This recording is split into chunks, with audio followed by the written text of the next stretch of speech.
ايه ساك الله عيشة زمان والايام الهنية عالبساطة كل شي كان وعيشي عالسبحانية.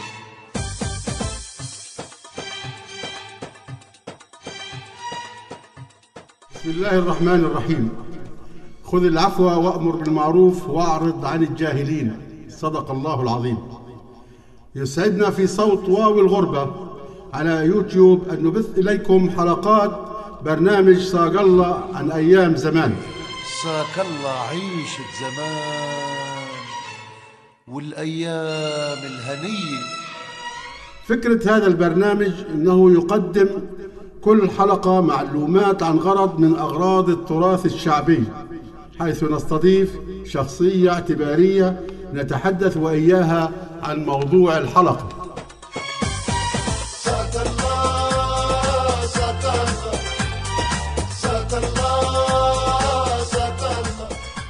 بما أن الشعوب لا تنسجم إلا مع فنونها وتراثها، رأينا أن نقدم لكم ومن خلال صوت واو الغربة أن نقوم بهذا الدور من أجل تجسيد وإحياء تراث يكاد أن يذهب بعيدا وينساه السلف في عالم سريع التغير. ساق الله خبز الطابون والسمن البلدي. هذا البرنامج من إعداد وتقديم محدثكم كريم ليلى، ومن إخراج وفكرة الأستاذ رياض الطهراوي، ومن الهندسة الإذاعية المبدع محمد المدهون. والقعدة تحت الزيتون والشاي بمرامية. أولى حلقات البرنامج خصصت للحديث عن الصلح العشائري وحل النزاعات في فلسطين، وعن لجان الإصلاح، ماهية عملها، أدواتها، رجالاتها، كيف كانت وكيف أصبحت.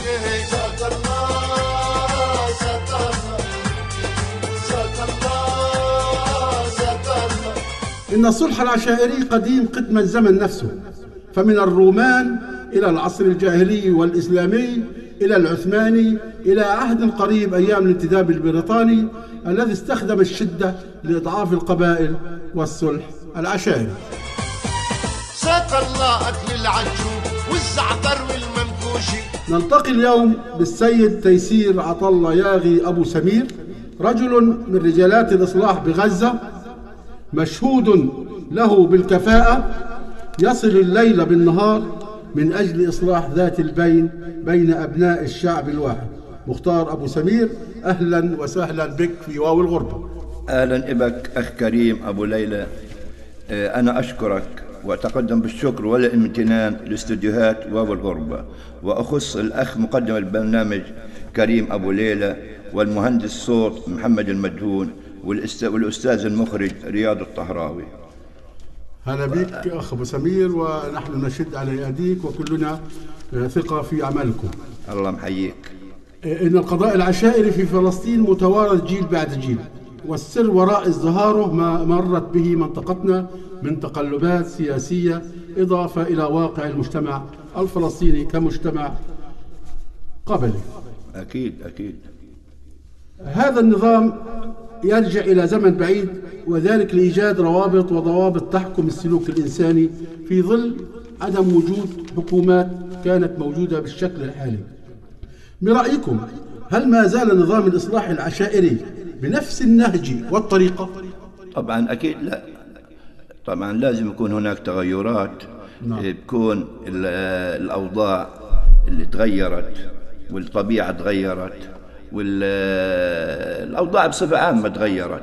يعني كانت أول عشائر بدوية في الصحراء بتعيش، في الوقت الحاضر مدن وقرى وتقدم وحضارة في الوقت الحاضر. أكيد فتغيرت طبعا، في تغيرات. طيب يعني كما لكل ظاهرة اجتماعية وكما لكل مهنة مفرداتها وأدواتها، هناك بعض الألفاظ وبعض المصطلحات نسمعها كرجل عامي، كرجل ليس له اطلاع بالصلح العشائري، لا ندرك مدلولات ومعاني هذه الكلمات. تفضل. بصفتك رجل إصلاح أنت على دراية وخبير بها. تفضل. نريد أن نستوضح بعض هذه العبارات للأخوة المستمعين حتى يكونوا على اطلاع بها وملمين بها. تفضل يا سيدي. من أولى هذه الكلمات كلمة البدوة، ماذا تعني؟ البدوة تعني طبعا هناك بيكون إشكال ما بين سين وصاد. من الناس. سين وصاد من الناس. طبعا سين صاحب حق، صاد محقوق.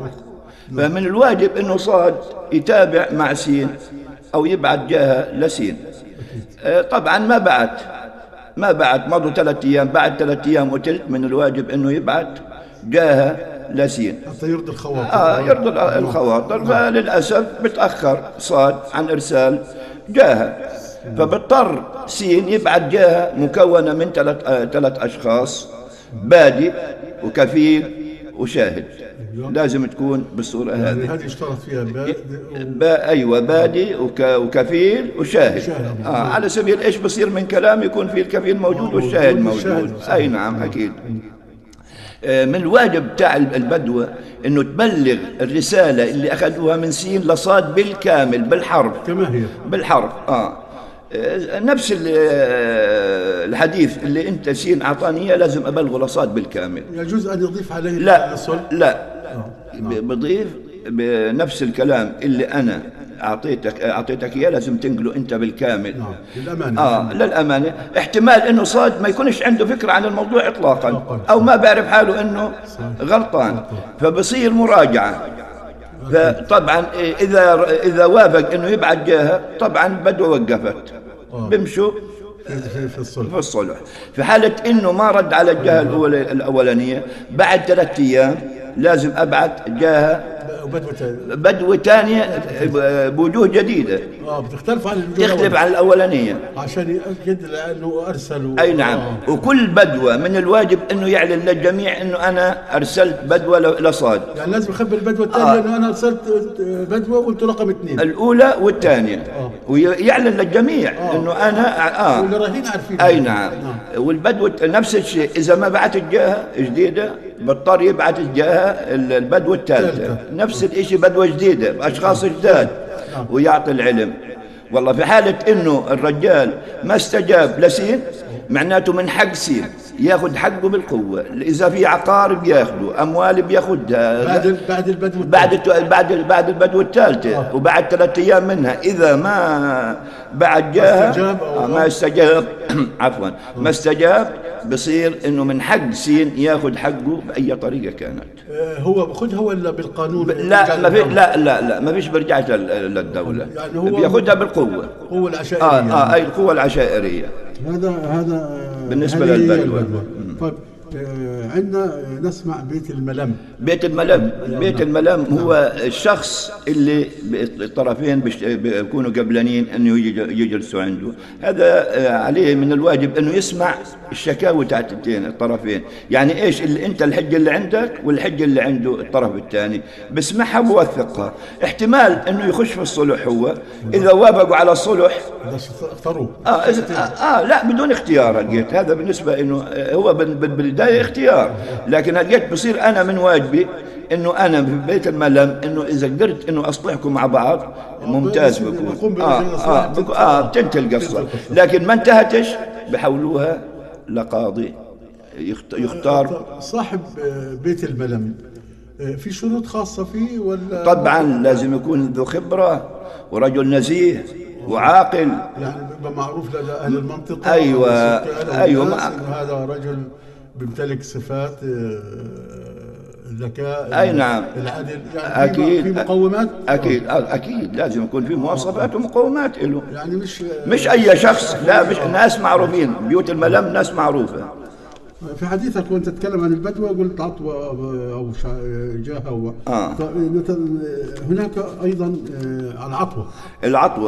العطوة يا سيدي العزيز هذه بتيجي كجاهة. العطوة نعم مركبة من جاهة. العطوة يعني كيف؟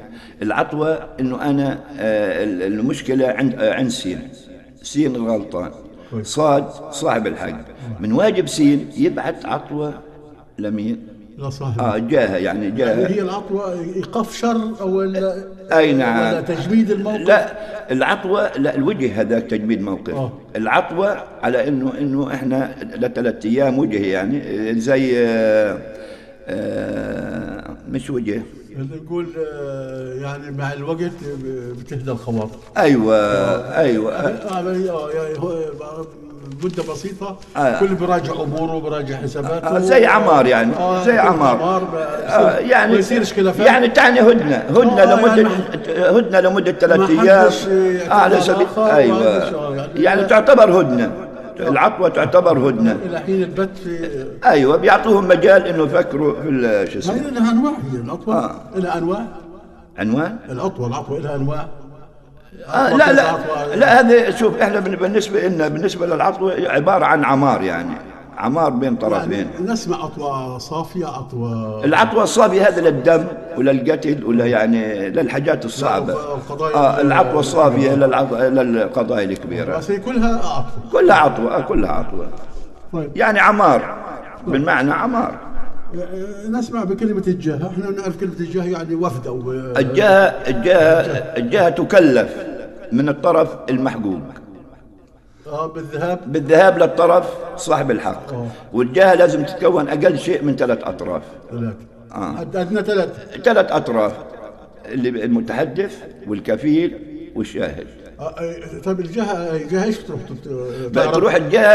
بتروح الجهة معترفة بحق صاد على سين، يعني مرسلة من سين لصاد معترفة بالحق. جماعة لكم حقكم واحنا مستعدين. أين سين مستعد لحقكم واحنا قاعد لحقكم. ايش طلباتكم؟ رابع المثل اللي بيقول اللي بيهد حيطة ببنيها.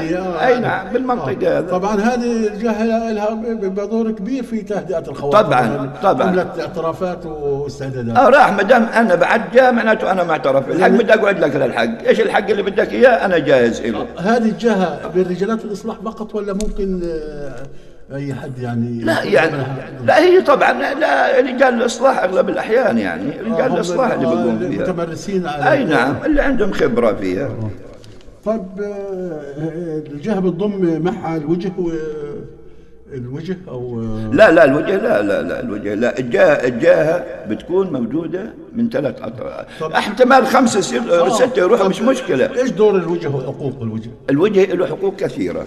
أول شيء شو الوجه مين بيكون هو الوجه كيف ترمي أنت الوجه كيف يعني لقيت لا سمح الله أنا ماشي بالطريق ولقيت جماعة بتقاتلوا. بقول أنا وجهي عليكم. يعني وجهي عليكم. بقول أنا طنيب عليكم. لا الطنيب غير والوجه لا. الوجه بيجي بيقول وجهي عليكم أنتم الطرفين إنه يعني بعمل أنا معناته أنا حطيت وجهي معناته وقف منع الشر. وقفنا عشان خاطر وكرامة إلي لازم توقف القتال. أي نعم وقفوا الاقتال لمدة 3 أيام. أحيانا بصير طرفين مش طرف واحد يعني مثلا يقول وجه للطرفين لا كيف يعني أنا بقدر أرمي وجهي على الطرفين ممكن. وأحيانا بقدر أنا نفسي أرمي على طرف واحد وأنت ترمي على طرف واحد. كل واحد يختار وجهه. يعني أنا مثلا جيت قلت لسين وجهي عليك أنت أجيت قلت لصاد وجهي عليك. فرضنا إنه ثمر وجه وصار في كسر يعني ناس هذه إذا صار إنه رميت وجهي أنا وانكسر الوجه إلا هذه حسابات كبيرة هذه كسر الوجه هذا يعتبر كسر الوجه هذا. قلت بصير صاحب الوجه طرف في طبعا له حق إلا أنا بصير أنا طالب بحقوقي. بطلب حقوقي للمنشد بوصله بطلب حقوقي. أنت كسرت وجهي يعني هذه تعتبر كبيرة أي نعم كبيرة يعني كبائر صلح العشاء إنك تكسر وجهك. أي نعم لأن الوجه له احترام وتقديره يا أخي. صح لأنه يعني هو رجل إصلاح وبالتالي تكسر. أي نعم. طيب هذه حقوق الوجه. الكفيل والكفالة كيف يعني ممكن؟ وهل شروط أنا بدي أكفل مثلا مشكلة هل لازم يكون عندي شروط معينة حتى أكون كفيل؟ طبعا أول شرط أساسي إنه بتوفر في رجل الكفيل أن يكون ما قصر قبل هيك بالكفالة. يعني قبل هيك مشهود له إنه رجل مستقيم ما بيقصر وقد كلمته صادق. ثاني شيء مش لازم يكون مكبور. لازم هو كبير جماعته. في حالة إنه مكبور من الواجب إنه إخبار الكبير تاعه أخذ موافقته. إذا وافق بكون فاصل قصير ونعود بعد قليل.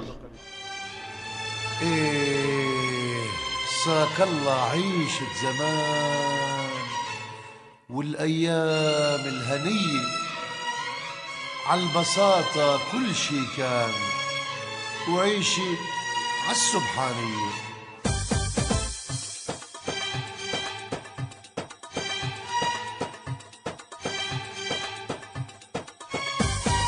ساك الله ساك الله ساك الله ساك الله ساك الله خبز الطابون والسم البلدي والقعدة تحت الزيتون والشاي بمرامية. ساك الله ساك الله. عدنا إليكم ومع التراث الشعبي والحكم العشائري. لكن افترض أنه أنا مثلا مسافر على بلد ثاني، صارت مش مشكلة، هل ممكن يحطوني كفيل ولا لا كنت غريب يعني مثلا مسافر الضفة الغربية مثلا في نابلس؟ بصير انه انا بتصل معك تليفون وباكد انا غريب عندهم بحطوني. لا من بلد ثاني انت كفيل؟ لا ما بصير. لا من بلد بدي انت في نابلس وبدك تكفلني في غزه، كيف بدي لو سمح الله بدي حقوق منك كيف بدي اجيبك؟ يعني شرطي كفيل لازم يكون من انت معروف للجميع. ايوه من داخل البلد حتى يكون لازم يكون معروف للجميع، مش مشكله من منطقه من بلد من الحاره تاعتي. يمكن اجيبه من رفح انا ويكون معروف ويكون معروف انه قد الحمل، يعني يمكن مراجعته بسهوله. اي نعم العوده له بسهوله. اي نعم. الكفيل قادر صادق مشهود له، يمكن الرجوع اليه في اي وقت. معلومات قيمه مختار ابو سمير. طيب هل باعتقادك ان مجلس العشائر المكون في غزه او في الضفه يلتزم بقواعد وضوابط الاصلاح العشائري؟ والله هو لا شك بيلتزموا، بس طبعا بتنوع الاصلاح في الضفه الغربيه عن غزه، بكون الطبيعه تختلف عن الضفه وغزه بالنسبه للسكان طبعا. السكان بالنسبه للسكان تجمعات. لا انا قرات اخيرا بحث لاحد المهتمين بالصلح العشائري، بيقول انه اغلب الوجهاء حكوا لي او ادلوا انه الصلح العشائري له 3 عهود، يعني من بعد الثمانينات بدأ بالانزلاق التدريجي نحو الهاوية، وبفسروا هذا الكلام انه دخلوا بعض الوجوه الغير مؤهلة او المشايخ اهواء بعض اغراض الناس، في ناس اعتبرها بنك رزق له يعني، فبقول انه ما هي انتبه بعض الشيء. لا والله انا بالنسبه للكلام هي دراسات. لا ايوه لا انا شوف يعني طبعا احنا بالنسبه خاصه في قطاع غزه اهتمام كثير في لجان الإصلاح، وصار يعني أنشأت لجان إصلاح في كل مدن وقرى قطاع غزة، يعني تطور وكلهم مؤهلين تطوروا. التطور الإصلاح في غزة أو العشائري تطور عما كان قبل. طبعا أكيد تطور. صحيح أنا شيوخنا تعين زمان طبعا العهد تاعهم الله يرحمهم، فبدأ عهد جديد وتطورات جديدة. طبعا بتعرف في تكنولوجيا وفي علم وفي ثقافة غير عن أول يعني. طب بما انه احنا ملتزمين وماشيين رجال الاصلاح وبنشتغل ليل نهار وبنقدم خدمات، هل رجل الاصلاح يتقاضى اي مقابل جراء عمله، سواء كان هذا الاجر من الحكومه مثلا كراتب او من المتخاصمين او احدهما؟ هناك في لا والله للاسف لا، ما فيش اي تقاضي. وبعدين العمل لجان الاصلاح او رجل الاصلاح هو من اجل الله والرسول، هو عمل تطوعي. عمل تطوعي، بس برضه يعني اللجان يعني بتقضي وقت كبير، والله هذا بتبذل مجهودات كبيره. هذا إن نداء خاص للاخ ابو مازن، الرئيس ابو مازن بكل احترام، انه ينظر نظره لرجال الاصلاح. ما هو عشان ينظروا لكم، لقيت انتم مرجعيتكم المرجعيه، عشان مثلا انا بدي اطلب مناشده، المرجعيه المجالس او المخاتير او لجان الاصلاح مرجعيتها مين؟ والله انا بالنسبه لي تابع للهيئه العليا لشؤون العشائر، المنسق العام ابو سلمان الحج ابو سلمان المغني، طبعا تابع لمنظمه التحرير الفلسطينيه. كلهم بالنهايه بيتبعوا منظمه التحرير الفلسطينيه؟ لا يعني احنا بالنسبه لنا الهيئه العليا لشؤون العشائر هذه مكلفه من الرئيس ابو مازن ومن منظمه التحرير الفلسطينيه.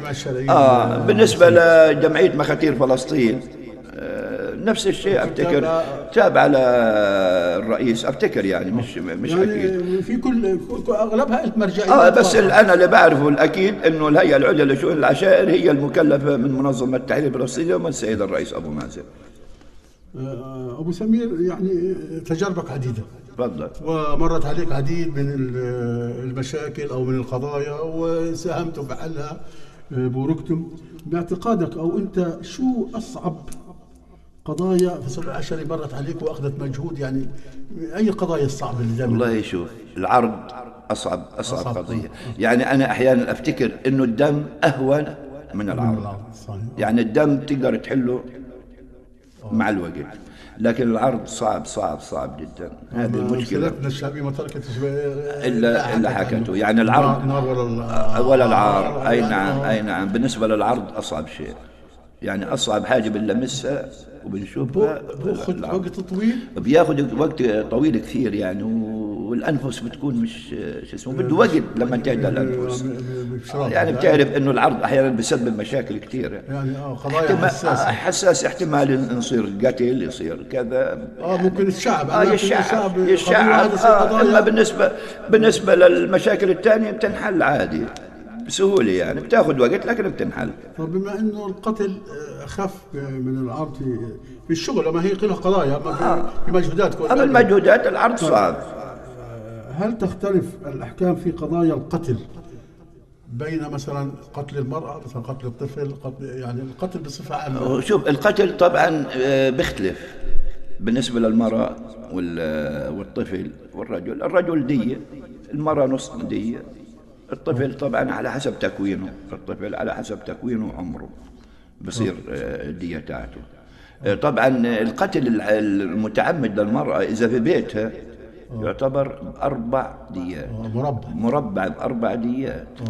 وإذا كانت في مشكلة كمان، المشكلة يعني إلها كمان، إذا كانت مشاركة هي المشكلة، إذا مشاركة بتختلف، لكن في بيتها وقاعدة ولو كانت حامل كمان بنحسب للجنين تاعها، بنحسب يعني للجنين تاعها. موجود هذا بالصلح العشائري؟ اي نعم موجود، هذا موجود اكيد. طيب ما دام طرقنا للقتل والحكم عليه، هو معروف للجميع ان الدية مقدارها 1000 مثقال ذهب. بمعنى انه لكل دينار 4.25 تقريبا جرام من الذهب. هل الدية هذه معمول بها لحتى الآن أم تغيرت حسب تغيرات؟ والله شوف، لا تغيرت طبعا. أكيد تغيرت. تعال عندنا إحنا الدية في الجامعة الإسلامية عملوها 37,000 دينار، هيك تقريبا من 35 ل 37,000 دينار. تماشيا مع أوضاع المجتمع أي نعم. لكن الإفتاء عملها ب 85,000. ب 85,000 دينار.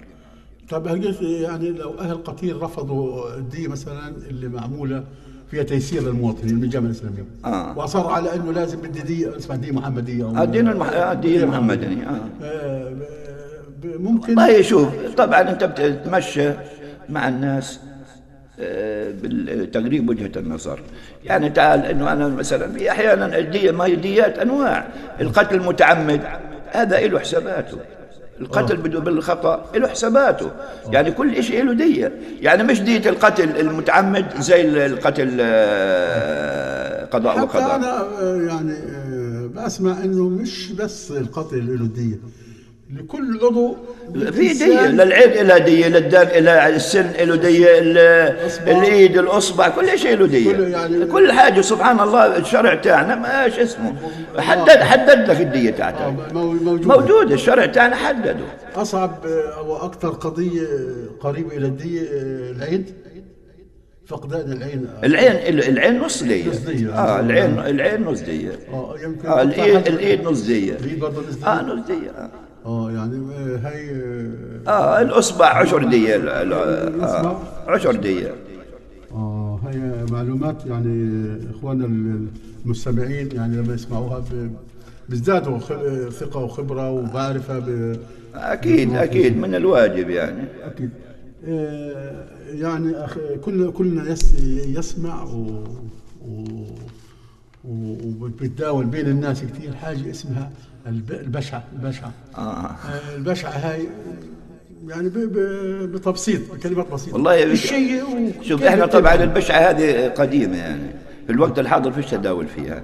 وطبعا انت البشعة طبعا انا قريت لشيخ بيقول لك ان هذا محرم البشعة، بس احنا نحكي عنها باختصار. بالنسبة للبشعة هذه بتيجي لانسان، بيكون في اثنين فيهم تقاضي، واحد منكر انه لا. بيجي بقول لك البشعة طبعا بودوه على انسان مختص تاع البشعة، انسان شيخ مختص يعني عنده خبرة، مش كل لا لا لا لا, لا. هذا عنده خبرة. واحد افتكر كان في سينا كان يجي على رفح عشان خاطر، يا ما يمكن هو في المنطقة واحدة او اثنين يعني. ما فيش كان يجي من رفح افتكر انا يعني سمعت انه كان يجي من رفح خاص. يعني هو يعني مش متداولة من 40 سنة. لا هذه طبعا احنا عندنا انتهت، هذه انتهت في الوقت الحاضر، ما فيش حاجة اسمها بشعة. طبعا والشيوخ تاعنا حرموها يعني، محرمة هذه يعني كيف. لكن هي كان معمول فيها، كان معمول فيها بالسابق. طبعا هذا يا سيدي العزيز طبعا بيكون واحد انكر، طبعا بيجوا بحاول هو الشيخ تاع البشعة اللي بده يقوم في البشعة صاحب الخبرة يحاول اصلاحهم. فطبعا اذا ما قدر اصلاحهم بطلب للبشعة، بجيب المحماس. المحماس بيجيب المحماس وبحطه على نار حامي لغاية ما يتغير لونه ويصير أحمر زي الجمر. بطلب منه أنه يحط لسانه على المحماس. بعد ما يخلص بجيب مي، بقول له اشرب مي، وبتمضمض فيها وبقول له اطلع لسانك. إذا لسانه ظهر ما فيش فيه شيء معناته هذا الإنسان بريء، بقول له وري للجماعة. هناك إيمان بثقة إنه البريء لا تصيبه. أي نعم، بطلع لسانه قدام الجميع، طبعا مش مبين عليه شيء ببروا. والبريء عشان يثبت براءته بيقدم على النار جرأة طبعا عارف عشان يثبت براءته. أكيد عارف. عشان ما ممكن بخاف طبعا بخاف، واحتمال يعترف. احتمال يعترف لما يشوف النار.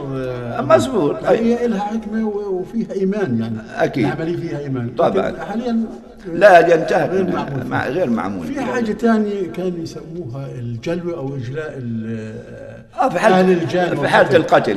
لا ما زالت هي موجودة، بس طبعا بدت في بالتراجع. برضو قرأت عنها قريبا، بقول لك الإجلاء هي موجودة لكن تقتصر على الجانب فقط. على الجانب فقط. يعني زمان كانت على أهله وعلى أي نعم. في من صارت عندنا أكم مشكلة. قتل وما قتل. طبعا كانت مع دار المغني بالذات، والأخ أبو سلمان المغني هو اللي كان ماسك الموضوع. فطبعا الرجال اللي قتل محبوس في السجن، خلاص انتهينا. الرجل محبوس في السجن، راح ياخذ الحكم تاعه. واهله ليش ارميهم؟ ايوه يعني ليش اوديهم شمال جنوب؟ جنبوا اهله وخليكم قاعدين في مساكنكم. بس الرجال اللي عمل هو اللي يتحمل. الذنب ابوه معه خبر، ولا اخوه معه خبر، ولا عمه معه خبر. زمان في الصلح العشائري كانت القبيله كلها ترحل مع بعض. اي نعم. يمكن عشان برضه التطور والتقدم والحضاره والعلم. اي نعم طبعا. أكيد. طيب هل هناك مشاريع يقوم بها المجتمع المحلي على مستوى رسمي يعني أو حتى حكومي من أجل تطوير رجال الإصلاح، يعني عمل دورات ورشات في عمل كل يوميا أغلب الأيام إنه في دورات توعية وإرشاد وللتطوير رجال الإصلاح. يعني وفي ملاحظة حلوة جدا يعني. احنا بصراحة اجتمعنا مع مدير الشرطة كذا مرة، ومدير الشرطة فعلا ساعدنا، ويعني طلب من كل مركز شرطة انه يساندوا رجل الاصلاح، ويعني والطريق تاعته تمهدوا له اياها. يعني صار لكم حتى وجود في مراكز الشرطة. اي نعم يعني. لا والله مراكز الشرطة بتقوم بواجبها معانا يعني، بتساعد كثير. هذا شيء علما عفوا يعني في ملاحظة، القضايا اللي بتحلها لجان الإصلاح يعني لو بدها تروح لمراكز الشرطة أو المحاكم بدها تقعد سنين لما يوصلها الدور، لكن لجان الإصلاح بتساعد انه تنهي المشكله خلال اسبوع او 10 ايام، احيانا خلال 3 ايام 4 ايام تنتهي المشكله، لكن لو بدها تروح على المحكمه بدها تقعد سنه. كمان بتخففوا اعتقد من الحكم العام. اي نعم. واحيانا مراكز الشرطه بتبعتك للجان الاصلاح، بتقول لك روح اعمل ورقه مصالحه وتعال. اي نعم. يعني اعتراف بانه لجان الاصلاح لها اهميتها في البلد، لانه كل قضيه لها حق عام حق عام وحق خاص. الحق الخاص لصاحب المشكله، الحق العام تاع المجتمع. لا المجتمع. اذا الحق العام بظل قائم حتى لو نزل الحق الخاص.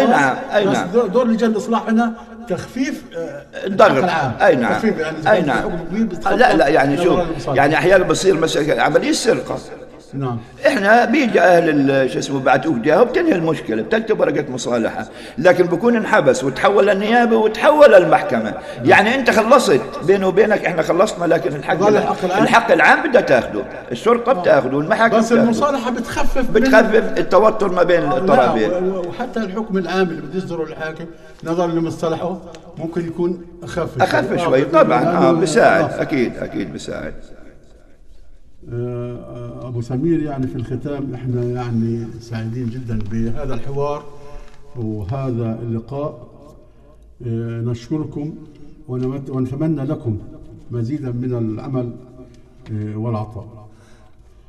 أنا يا سيدي بشكر لكم كثير وبتمنى لكم مزيد من التقدم، وفعلا برنامج قيم، ونرجو الاستمرارية في هيك برامج لمعرفة الإخوان الشباب والشعب بهيك معلومات.